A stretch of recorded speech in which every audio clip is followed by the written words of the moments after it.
up, YouTube? It's your boy J Dimes, and we are back at another video, back at it with another Giants video. And before we get into this one, make sure you hit that like button, make sure you comment, and make sure you subscribe and join the fam so we can all go ham.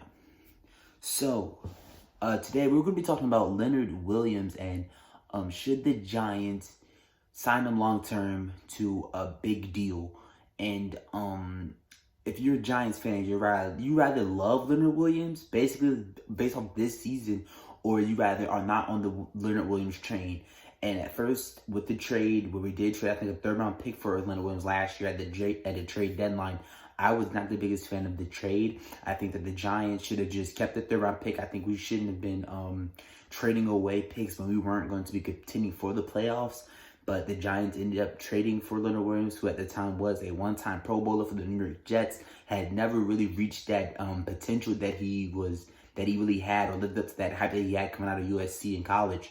But ever since then, becoming a Giant, he's made a very, very big impact on the defensive side of the ball. You could tell how different the run game defense was when he had came to the team. And ever since then, the Giants' defensive line has been absolutely top-notch, one of the best defensive lines, in my opinion, in the league based off of the run defense. So with Leonard Williams, he comes with a lot of, positives, but also a big negative. And I want to get into the positive first. This year, he's coming off of a season where he's having his career high in sacks. I think he has about 8.5 sacks, walking into week 14. He's good in the run game. He knows how to fill up the gaps. He's very good at the bull rush. I've seen him and Jabal Shearer this week against Seattle, and they absolutely just killed them on the D-line. So with Leonard Williams, he does come with some perks. I'm not going to say that this guy doesn't deserve a contract at all. I'm not going to say that. It's not that he doesn't deserve a contract from the New York Giants. It's just that are they going to be willing to pay him the money that he's going to be asking for? And the money he's going to be asking for is going to be up there with the Aaron Donalds of the world, the Chris Joneses of the world. We're talking about per year millions of money that we're going to be giving to him. And that's around $18 to $20 million. I don't think he's worth $18 to $20 million. I understand that he's having a great season this year, but I think that comes from mainly the scheme of things and he fits in this scheme. Coverage sacks. He gets a lot of his sacks when the quarterback is holding the ball too long. He'll come up there and he'll clean up. But I don't think that he's that dominant of a pass rusher that we need. We don't need a Leonard Williams type of pass rusher, in my opinion. Now, I think with Dalvin Tomlinson, who we could come back on a cheaper deal, we're going to have to sign other free agents like Logan Ryan, and Jabril Peppers is another guy who deserves another contract with the Giants. We don't need to fill up a big piece of our cap space getting it to someone like Leonard Williams, in my opinion. I think that we should go out there and get more of somebody on the edge. We know that Leonard Williams can play the edge, but I just don't think that he's really worth $20 million. Mainly the reason why he's going off this year, and I'm not saying this is the only reason why, but maybe he's reached his potential. Maybe this is his season where he reached his potential.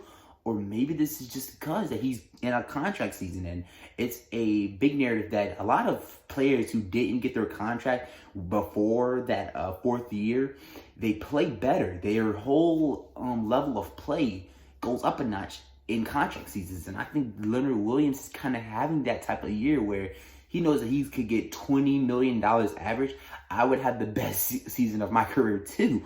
I know you guys would also, but I don't know if we're willing to give him $18 million and $20 million a season when you think about having to end up later down the road re-sign guys like Saquon Barkley or Daniel Jones and Xavier McKinney if he pans out and stuff like that, guys like that. If you want to have Evan Ingram still around, which I'm not really sure a lot of Giants fans will, but if you want to have those type of guys still here, you're going to have to save some of this cap space and save some of these dollars to sign those guys in the future. That's why some of the times the Giants don't make the biggest of splashes, because they have players that are really good players that they're going to have to end up paying down the road. And you don't want to end up like the Philadelphia Eagles with loaded contracts all over the place where you can't sign none of your new talent that's going to be a part of your team in the future. You don't want to do that. So the Giants will have to spend this money that they do have very, very carefully. You can't just throw out $20 million to Leonard Williams if you don't think Leonard Williams can give you this type of production every single season. In my opinion, I think if Leonard Williams can't give you what he's doing now every single year, he's not worth $20 million. I think the Giants now, if Leonard Williams asked for like 16 or 15 million, which is what he's kind of making on the franchise tag, the Giants couldn't even come up with a deal this year. And now he's going to command around more than what I think he's going to command last year, which is now $20 million annually. I don't think that he's worth that. I just don't think that he's worth that type of money. I think when you have other guys that you want to sign, you can't have or hold a big cap of that to someone like Leonard Williams.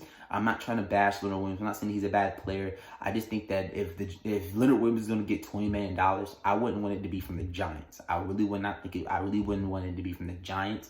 I like Dalvin Tomlinson more. I think if we could just put Dalvin Tomlinson in that role and either sign or draft a pass rusher to come off that edge, I think that's the way the Giants should do things. That's the way I like to build a defense. I think a good defense needs that dominant pass rusher, and that's what we know that the Giants don't want that.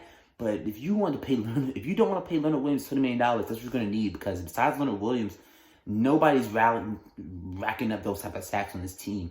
But that's up to the Giants. The Giants they're gonna have a lot of decisions to make this season or this offseason with Logan Ryan and stuff like that. If you want to bring those guys back, Dalvin Thompson also. When I know that he's willing to take a pay cut, Dalvin Thompson, if he wants, to come back to the Giants, he's gonna have to take a pay cut. If you want to keep Williams and Ryan, he's gonna have to take a pay cut.